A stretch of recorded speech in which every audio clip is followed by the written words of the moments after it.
அருணோட அம்மா இறந்துடுறாங்க. அதுக்கு காரணம் யாருன்னா செல்வம்.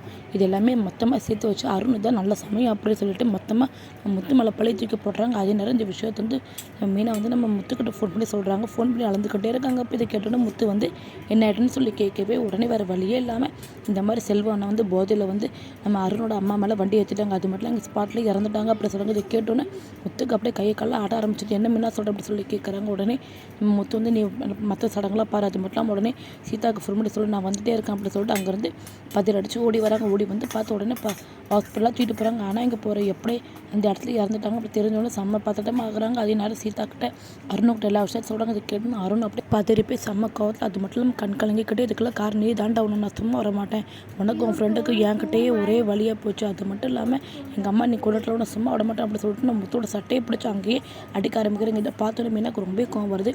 எனக்கு நானும் பார்த்து ரொம்ப ஓவராக தான் போகிறீங்க. அது மட்டும் இல்லாமல் அவர் மேலே எந்த ஒரு தப்பு கிடையாது. அவர் என்ன பண்ணார் அவங்க ஃப்ரெண்டு பண்ணதுக்கு இவர் மேலே பழி போடுறீங்க. ரொம்ப கோவமாக மீனா கத்துறாங்க. அதே நேரம் சீதா வந்து தேவையில்லாமல் பிரச்சனை பண்ணிட்டு இருக்காங்க. அது மட்டும் இந்த வீடு தேவையில்லாமல் பிரச்சனை பண்ணிக்கிட்டு எதுக்காக டென்ஷன் ஆகிட்டு இருக்காங்க சும்மா இருங்க அருண்.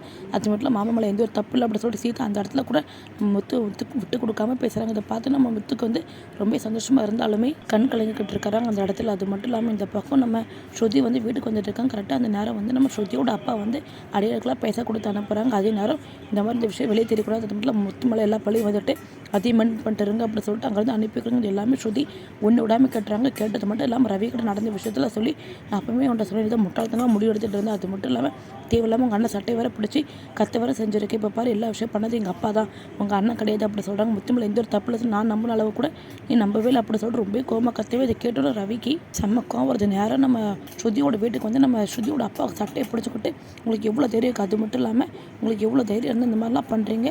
நீத்தோட நெக்ஸ்ட் உடச்சி போட்டிருக்கீங்க. அது மாதிரிலாம் காலை ஃப்ரெஷ்ஷாக பண்ணியிருக்கீங்க. எனக்கு ஹாஸ்பிட்டல் செலவு 5 லட்சம் ஆச்சு. ஹோட்டல் செலவோட இன்சூரன்ஸ் பேச எல்லாமே மொத்தமாக நீங்கள் தான் கொடுத்தாகணும். அது மட்டும் இல்லாமல் மொத்தமாக சரியாகி வர வரைக்கும் எல்லாத்தையும் நீங்கள் தான் பார்க்கணும் அப்படி சொல்லிட்டு மொத்தமாக ஒரு 10 லட்சம் கணக்கு போட சொல்கிறாங்க. இது எல்லாமே ஸ்ருதி அமைதியாக இருந்து பார்த்துக்கிட்டு இருக்காங்க. அதனால ரவி வந்து ரொம்ப கோவத்தில் சொல்கிறாங்க. இதுக்கப்புறம் என் மேலே தலையில் கூடாது. அது மட்டும் அவர் நித்து மேலே தப்பு இருக்குதா இருந்தாலுமே அதுக்காக இந்த மாதிரிலாம் பண்ணுவீங்களா? ஸ்ருதிக்கிட்ட நான் மன்னிப்பு கேட்டுக்கிறேன். ஸ்ருதிக்கு வந்து என்னால் எவ்வளோக்குள்ள பிரச்சனை வந்துட்டு இருக்கா ஏற்கனவே சொன்னால் நாங்கள் போகாத பொண்ணாக தான் கேட்கவே இல்லை முட்டாள்தான் முடிவு எடுத்துகிட்டு இருக்கேன் என்னை மன்னிச்சிட்டு ஸ்ருதி அப்படி சொல்லிட்டு அங்கேருந்து நம்ம ஸ்ருதிக்கிட்ட கை எடுத்து கும்பிடுறாங்க. அது மட்டும் இல்லாமல் ஸ்ருதியோட அப்பா கிட்ட சொல்கிறாங்க நீங்கள் ஸ்ருதியோட அப்பாவாக இருக்க போய் தான் நான் சும்மா விட்டுட்டு இருக்கேன். இதுவே வேறு ஒரு ஆளாக இருந்து என்றைக்கே போலீஸை வர வச்சு உங்களுக்கு பிடிச்சி கொடுத்துரும் அப்படி சொல்லிட்டு ரொம்ப கோவமாக அங்கே அடிக்க கையை ஓங்கினது கை அப்படியே கீழே போட்டு ஸ்ருதியை பார்த்து நான் மன்னிச்சிட்டு ஸ்ருதி அப்படி சொல்லிட்டு அங்கேருந்து ரவி வெளியே போயிறாங்க. அதே நேரம் இதை பார்த்துக்கிட்டே இருந்து நம்ம ஸ்ருதிக்கு செம்ம குறைது அவங்க சும்மா விட மாட்டேன் சேட்டா நீங்கள் போகிற போக்க பார்த்து ரொம்ப தப்பாக இருக்குது. அது மட்டும் இல்லாமல் ஏற்கனவே முத்துக்கும் எங்களுக்கு வீட்டில் பிரச்சனை மேலே பிரச்சனை பண்ணுறதுங்க இப்போது என்னோட வாழ்க்கையில் பிரச்சனை பண்ணிட்டுருக்கீங்க. நீத்து தப்பாலாவது அதுக்காக இந்த அளவுக்கு பண்ண அவசியம் கிடையாது. நானும் ரவியும் என்னோட பிரச்சனை நாங்களே பார்த்துக்கிடுவோம். அது மட்டும் நான் சும்மா விட மாட்டேன் அப்படின்னு சொல்லிட்டு போலீஸுக்கு கொலை பண்ணி வர வச்சுட்டாங்க. இதை பார்த்து நம்ம ஸ்ருதியோட அம்மாவுக்கு செம்ம பயமாக இருக்குது. அது மட்டும் ஸ்ருதி கிட்ட சொல்கிறாங்க அவர் என்னதான் இருந்தாலும் உங்களோட அப்பாடி அது மட்டும் இல்லாமல் தெரியாதனமாக பண்ணிட்டார். அதுக்காக போலீஸ்லாம் வர வைக்காது அப்படி சொல்லிட்டு மான மரியாதை எல்லாமே போயிடும் அப்படின்னு சொல்லிட்டு நம்ம ஸ்ருதி கிட்ட எவ்வளோ கெஞ்சி பார்க்குறாங்கன்னு ஸ்ருதியும் அது கொஞ்சம் கூட கேட்குற மாதிரி தெரியல. அது மட்டும் இல்லாமல் உங்கள் அப்பா வாழ்க்கை காப்பாற்றுன்னு சொல்லி இந்த மாதிரிலாம் முட்டாள் தான் முடிவெடுத்துட்டாரு.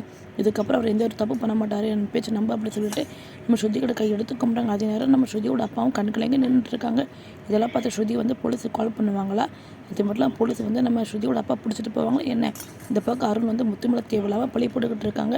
அருணுக்கு முத்துமலை எந்த ஒரு தப்புல சொல்லி தெரிய வருமா? நம்ம ஸ்ருதி ரவி எப்போ தான் ஒன்று சேர போகிறாங்க. அது மட்டும் நேற்று வேலை பழையபடி பிரச்சனை வரப்போதா நம்ம ஸ்ருதி சொன்ன மாதிரி நேற்று வந்து ஸ்ருதிக்கிட்ட மன்னிப்பு கேட்பாங்க. எல்லாமே பொறுத்து வரப்போகிற வீடியோவில் ஒன்றா பார்த்து தெரிஞ்சுக்கலாம். அது மட்டும் இல்லாமல் இனிமேல் தான் சிறுகடை சீரியலில் ஒன்று இன்ட்ரெஸ்டிங்காக இப்போ சொல்ல வரப்போகுது. கண்டினியூ இதே மாதிரி நம்ம சேனலில் கண்டினியூவாக பாருங்கள். தேங்க்யூ ஃபார் வாட்சிங். பிடிச்சிருந்தால் நம்ம சேனலை சப்ஸ்கிரைப் பண்ணிடுங்க.